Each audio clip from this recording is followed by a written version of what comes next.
Hello friends, स्वागत है आप सभी का बुक हाइव एजुकेटर पर। तो आज हम लोग 20 जून के करंट अफेयर के बारे में डिस्कशन करने वाले हैं। तो चलिए फिर इसको शुरू करते हैं। तो इसमें जो पहला प्रश्न है वो है आपका कि मारुति सुजुकी ने हाल ही में किस बैंक के साथ मिलकर फ्लेक्सिबल फाइनेंसिंग स्कीम शुरू की। तो दोस्तों जो इसका सही आंसर है वो करूर वैश्य बैंक है। ठीक है, जैसे कि आप जानते हैं कि हमारे देश में ऑटोमोबाइल सेक्टर की हालत थोड़ी बुरी है, तो इससे निपटने के लिए मारुति सुजुकी ने ये कदम उठाया। तो हाल ही में भारत की सबसे बड़ी ऑटोमोबाइल कंपनी निर्माता मारुति सुजुकी ने अपने ग्राहकों को नई मारुति कार खरीदने में मदद करने के लिए करूर वैश्य बैंक के साथ साझेदारी की है। इस साझेदारी के तहत मारुति के ग्राहकों को आसान और फ्लेक्सिबल फाइनेंसिंग स्कीम के कई विकल्प मिलेंगे। बता दें कि करूर वैश्य बैंक ग्राहकों को 15 मिनट के भीतर लोन देता है, हालांकि इसमें कुछ शर्तें भी लागू होती है। तो चलते हैं अगले प्रश्न की तरफ। तो अगला प्रश्न है, किस देश को हाल ही में चौथे एशियाई युवा पैरा गेम्स 2021 की मेजबानी मिली है। तो दोस्तों इसका सही आंसर जो है सो वो बहरीन है। तो अगर हम एशियाई पैरालंपिक समिति ने की बात करें तो हाल ही में घोषणा की कि बहरीन अगले साल यानी 2021 में 1 से 10 दिसंबर के बीच चौथे एशियाई युवा पैरा खेलों की मेजबानी करेगा। इन खेलों में 20 साल से कम उम्र के लगभग 800 खिलाड़ियों के भाग लेने की संभावना है। प्रतियोगिता में 9 खेलों को जगह दी गई है, जिसमें एथलेटिक्स, बैडमिंटन, पावर लिफ्टिंग, तैराकी और टेबल टेनिस भी शामिल है। तो अगला प्रश्न देखते हैं अब हम लोग। तो अगला प्रश्न है, हाल ही में किस देश ने क्रिकेट मैच में फिक्सिंग को कानून अपराध का दर्जा बनाने की मंजूरी दी। तो इसका सही उत्तर जो है सो पाकिस्तान होगा। ठीक है, कि पाकिस्तान के द्वारा ये कदम उठाया गया। तो पाकिस्तान के प्रधानमंत्री इमरान खान ने पाकिस्तान क्रिकेट बोर्ड की भ्रष्टाचार निरोधक संहिता में संशोधन और मैच फिक्सिंग को अपराध का दर्जा बनाने के प्रस्ताव को मंजूरी दे दी। इमरान खान ने कोरोना वायरस महामारी के बीच टीम को इंग्लैंड दौरे पर जाने की अनुमति भी दे दी। ठीक है, आगे चलते हैं अगले प्रश्न पर। तो अगला प्रश्न जो है सो वो है कि एशियन इंफ्रास्ट्रक्चर इन्वेस्टमेंट बैंक ने भारत को कोरोना से लड़ने हेतु कितने करोड़ रुपए का लोन देने की घोषणा की है। तो जो इसका सही आंसर है वो 5,714 करोड़ रुपए है। तो हाल ही में एशियन इंफ्रास्ट्रक्चर इन्वेस्टमेंट बैंक ने कहा कि उसने भारत को अपने कोरोना के खिलाफ लड़ाई में मदद करने के लिए 75 करोड़ डॉलर यानी कि 5,714 करोड़ रुपए का कर्ज मंजूर किया है। इस मदद के सामाजिक सुरक्षा का विस्तार किए जाने के साथ ही स्वास्थ्य सेवा प्रणाली को मजबूत बनाया जाएगा। और अगर हम बात करें एशिया इंफ्रास्ट्रक्चर इन्वेस्टमेंट बैंक की, तो यह एक बहुपक्षीय बैंक है जिसका मुख्यालय बीजिंग में है। अब चलते हैं अगले प्रश्न पर। तो अगला प्रश्न है, निम्न में से किस देश को हाल ही में 8वीं बार संयुक्त राष्ट्र सुरक्षा परिषद का अस्थायी सदस्य चुना गया है। तो दोस्तों इसका सही आंसर जो है वो भारत होगा। तो भारत 8वीं बार संयुक्त राष्ट्र सुरक्षा परिषद का अस्थायी सदस्य चुना गया है। जैसे कि आप जानते हैं कि सुरक्षा परिषद में कुल 15 सदस्य होते हैं, जिसमें से 10 जो होते हैं 10 ये आपके अस्थायी होते हैं। ठीक है, जबकि जो 5 होते हैं वो परमानेंट होते हैं, परमानेंट हमेशा के लिए हैं ये। ठीक है, तो इनमें से जो इन 10 में से लगातार 8वीं बार जो है, 8वीं बार लगातार नहीं यानी कि 8वीं बार कह लो आप कि 8वीं बार भारत जो है सो इस समूह का सदस्य बना है। इससे पहले भारत 1950, 51, 67, 68, 72, 73, 77, 78, 84, 85, 91, 92 और 2011-12 में सुरक्षा परिषद की हिस्सेदारी निभा चुका है अस्थायी सदस्य के रूप में। इसके बाद अब हम बात करते हैं नेक्स्ट प्रश्न की, अगले प्रश्न की। तो भारत निर्यात आयात बैंक ने किस देश को भारत सरकार की ओर से 21.57 करोड़ डॉलर की ऋण सुविधा प्रदान की है।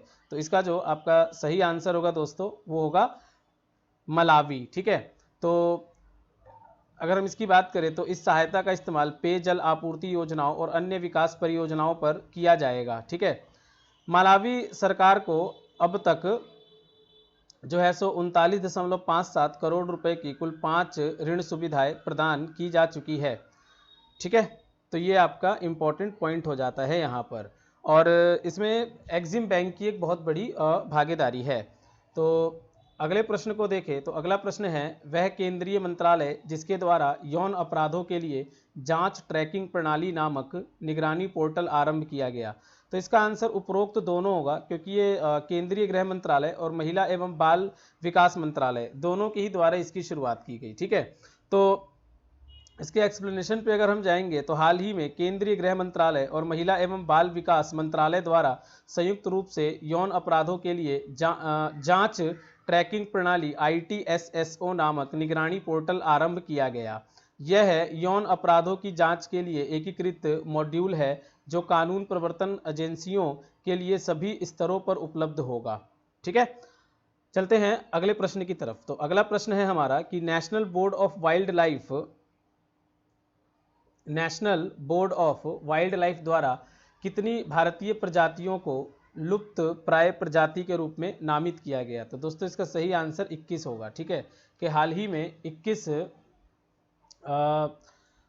मतलब कि इसके द्वारा एक रिपोर्ट जारी की गई, तो इसमें जो है सो जो लुप्त प्राय प्रजातियों की संख्या 21 हो चुकी है इसके अंतर्गत। ठीक है, अब आते हैं हम लोग अगले प्रश्न की तरफ। तो अगला प्रश्न है, संयुक्त राष्ट्र की विश्व जनसंख्या संभावना रिपोर्ट 2020 के अनुसार भारत विश्व का सबसे अधिक आबादी वाला देश बन जाएगा। ठीक है, तो इसका सही आंसर 2027 है। ठीक है, कि संयुक्त राष्ट्र संघ की विश्व जनसंख्या संभावना रिपोर्ट 2020 के अनुसार भारतवर्ष 2027 तक विश्व का सबसे अधिक आबादी वाला देश बन जाएगा, जो कि अभी चाइना है। चाइना प्रथम स्थान पर है, तो उसको भारत पीछे करके प्रथम स्थान पर हो जाएगा।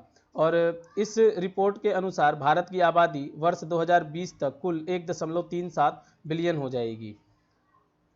अगला प्रश्न है, बहुचर्चित सबरीमाला मंदिर के शब्द सबरीमला का शाब्दिक अर्थ क्या है। तो इसका अर्थ जो है सो पर्वत होता है। ठीक है, सबरीमाला एक मलयालम शब्द है जिसका अर्थ पर्वत होता है, और यह केरल की राजधानी तिरुवनंतपुरम में उपस्थित एक बहुत ही तिरुवनंतपुरम से 175 किलोमीटर की दूरी पर स्थित एक बहुत ही प्रमुख मंदिर है, जो कि 18 पहाड़ियों के बीच स्थित है, जो कि 18 पहाड़ियों से घिरा हुआ है।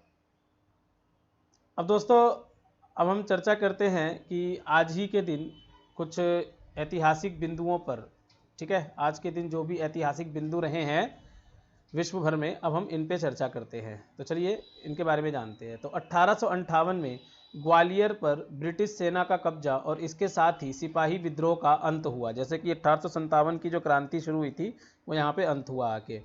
तो 1873 में भारत में YMCA की स्थापना की गई। YMCA 1887 में मुंबई स्थित विक्टोरिया टर्मिनल लोगों के लिए खुला। आज यह देश के सबसे व्यस्त रेलवे स्टेशन में से एक है, और अब इसको छत्रपति शिवाजी टर्मिनल भी कहा जाता है। अगर हम इसकी बात करें तो अब इसे हम छत्रपति शिवाजी टर्मिनल के नाम से भी जानते हैं, और ये हमारे भारत का सबसे व्यस्त टर्मिनल माना जाता है। 1916 पुणे में SNDT महिला विश्वविद्यालय की स्थापना की गई। 1990 में ईरान में आए भूकंप से लगभग 40,000 लोग मारे गए थे।